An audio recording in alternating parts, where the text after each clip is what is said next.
Before we start the next section, I wanted to remind everyone that there are literally dozens of citations in the book to back up what I claim in this section. If you're an NFT skeptic, some of what you're going to hear will likely cause a little cognitive dissonance. I'd encourage you to have a look at my sources. The industry is evolving rapidly, though, so if you find anything that contradicts something I'm saying in the book, specifically information from primary sources, please feel free to pass it along, and I'll make adjustments to the next edition.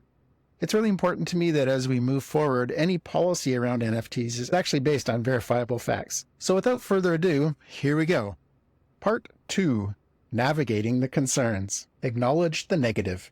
When Beeple's NFT, The First 5,000 Days, sold at auction for $69 million in March of 2021, I was both stunned and excited. Here was a living artist being paid dead artist money for art that was the culmination of years of work. For me, it was an exciting validation of a new art market that permits artists to profit from their work regardless of their gender, race, sexual orientation, religion, or physical location.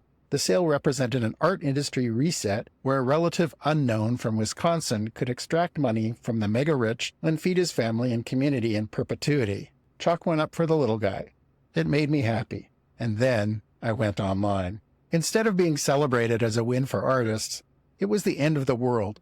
Literally, in tweet after tweet, artists were shaming fellow artists involved in the NFT market and vowing to stay away largely because of an article that linked NFTs to damage to the environment. As time went on, people found more reasons to shun the technology, supported by arguments that varied from fair and forward-looking. A very thoughtful Twitter thread by artist Jen Bartel comes to mind, to clickbait-level, broad-brush reactionary bile and hate, full of falsehoods.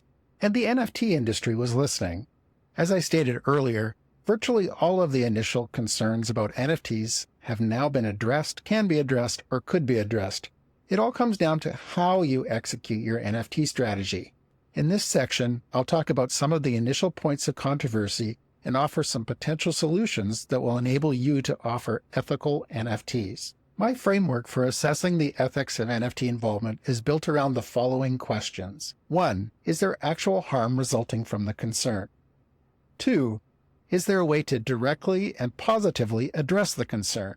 3. If the concern cannot currently be addressed, has the concern been unfairly applied to NFTs when compared to the status quo?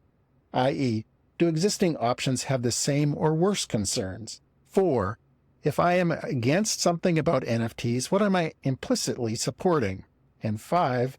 Will my involvement with NFTs help solve an issue, make an issue worse, or make no difference? NFTs need not be controversial. I'll do my best in the pages that follow to show you why.